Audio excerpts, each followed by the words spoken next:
Benjamin what it means to reciprocate.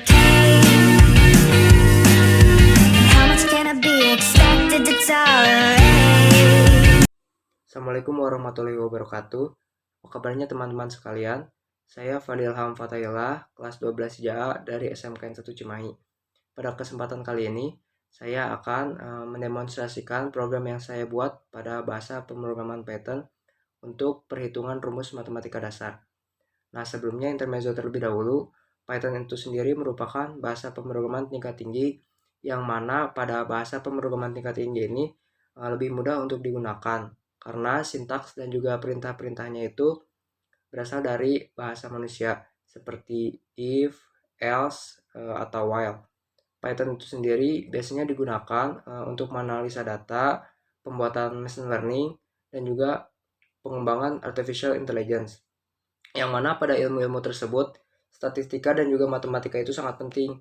Nah, pada kesempatan kali ini saya ingin mengimplementasikan sedikit dasar matematika kepada bahasa pemrograman Python. Penasaran dengan program yang saya buat? Langsung saja kita ke videonya. Nah, baik.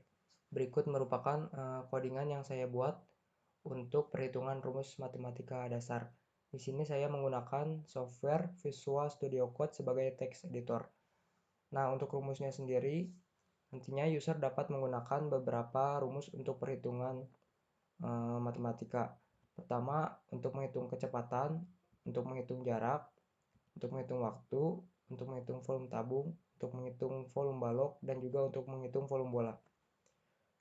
Nah, langkah pertama yang saya inputkan di sini adalah saya menginputkan sebuah library yang disediakan oleh Python dengan cara mengetikkan import lalu nama library-nya itu sendiri. Di sini saya menginputkan library bernama OS yang fungsinya sendiri nanti akan terasa pada saat kita melakukan running pada program ini.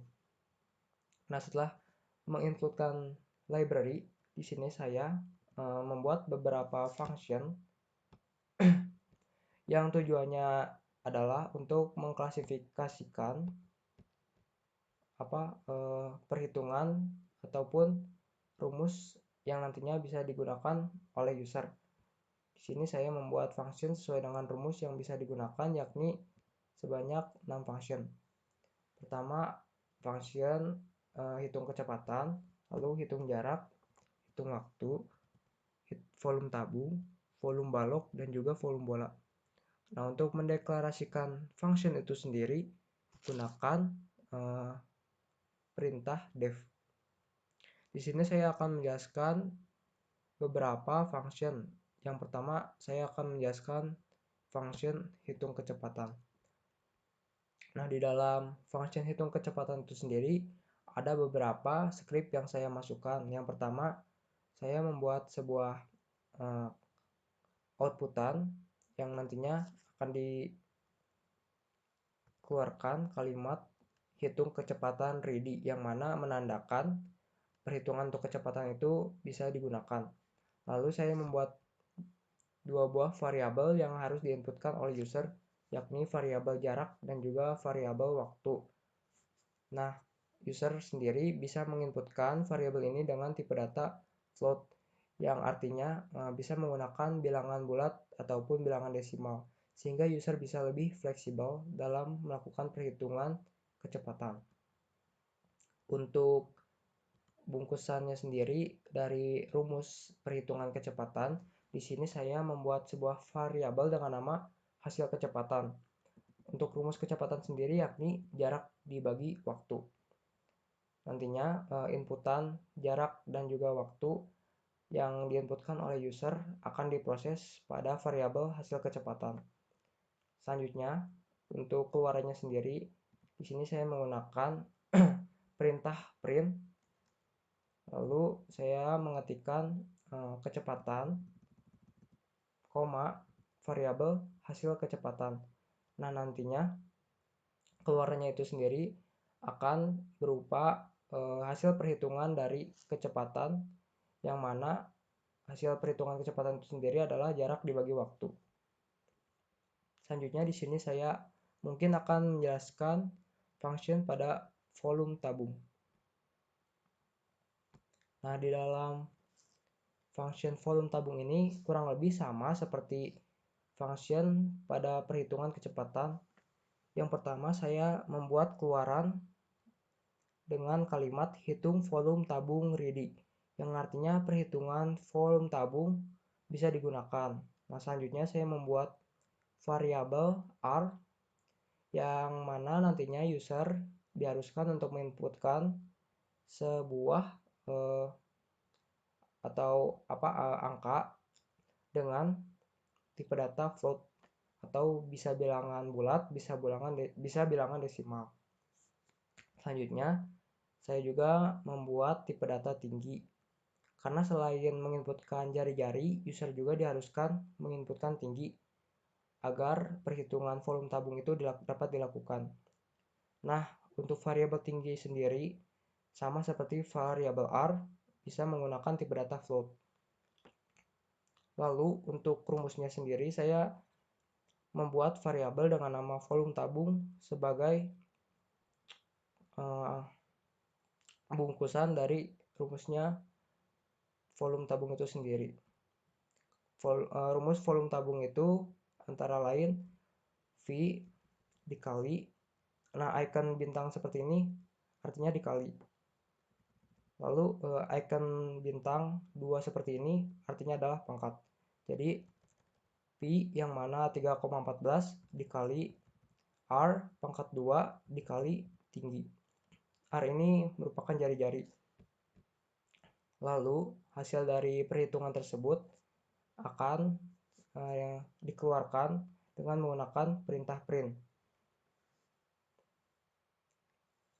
Lanjut ke inputan yang saya buat selanjutnya adalah perulangan dengan statement while. Nah, di sini saya membuat sebuah perulangan untuk menu atau pilihan rumus yang bisa dipakai oleh user. Nah, nantinya user di sini diharuskan memilih salah satu dari 6 pilihan. Jadi angka 1 sampai 6 itu bisa dipilih oleh user untuk nantinya diarahkan kepada rumus perhitungan matematika yang sesuai. Nah, di sini tipe data yang harus diinputkan user adalah integer, jadi hanya boleh bilangan bulat. Di sini saya menggunakan perintah pilih rumus yang akan dipakai. Misal 1. Hitung kecepatan, 2. Hitung jarak, 3. Hitung waktu, 4. Hitung volume tabung, 5. Hitung volume balok, 6. Hitung volume bola, dan 0. Keluar program. Pilih nomor berapa gitu. Jadi user bisa lebih paham dengan perintah ini sehingga nantinya user bisa memilih angka dari 1 sampai 6 ataupun juga 0 untuk keluar program.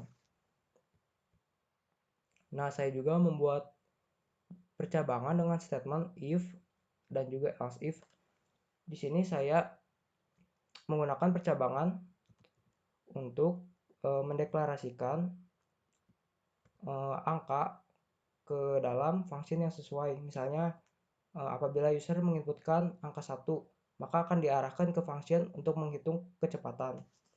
Hal ini disesuaikan dengan menu yang tersedia. Nih, misalnya di sini 1 hitung kecepatan, maka pada percabangannya itu sendiri ekspresinya harus diarahkan ke hitung kecepatan juga. Nah, apabila user menginputkannya bukan angka 1, maka if ini akan diabaikan dan lanjut ke else if. Misalnya user menginputkan angka 2 gitu, maka akan diarahkan ke perhitungan jarak. Tapi apabila user tidak menginputkan 1, 2, 3 sampai dengan 6, maka user akan diarahkan ke statement else, yang mana pada statement else ini terdapat expression break yang artinya dapat mengakhiri program atau keluar program gitu. Nah, langsung saja kita running program dengan cara mengklik terminal lalu new terminal.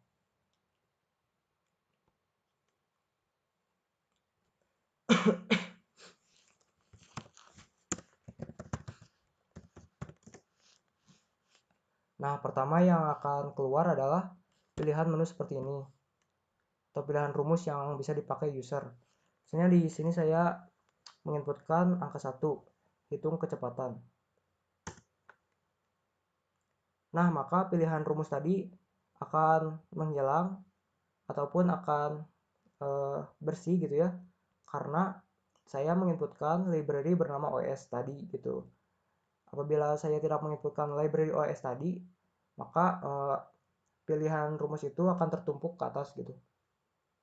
Nah, hitung kecepatan ready, masukkan jarak, misalnya jarak 12, masukkan waktu misal 4, maka kecepatan yang didapatkan adalah 3.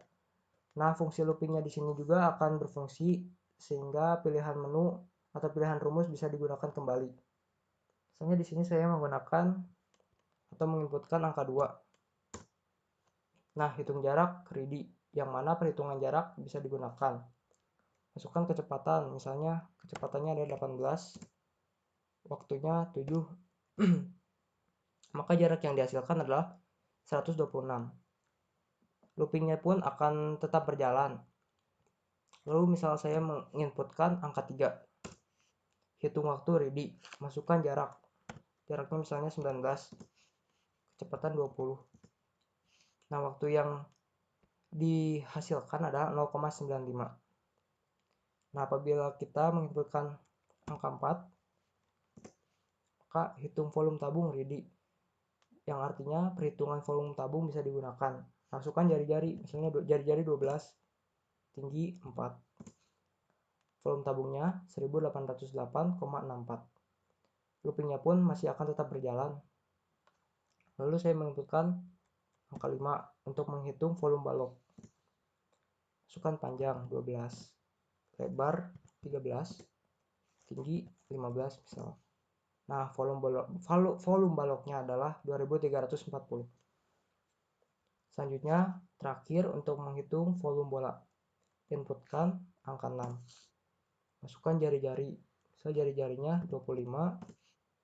Nah, volume bolanya adalah 65.416,66664. Nah, apabila kita menginputkan selain angka 1 sampai dengan 6, misalnya angka 0, maka program akan terhenti. Hal ini disebabkan oleh statement else yang terakhir kita inputkan. Nah, mungkin sekian demonstrasi yang bisa saya lakukan. Mohon maaf apabila banyak kesalahan. Wassalamualaikum warahmatullahi wabarakatuh.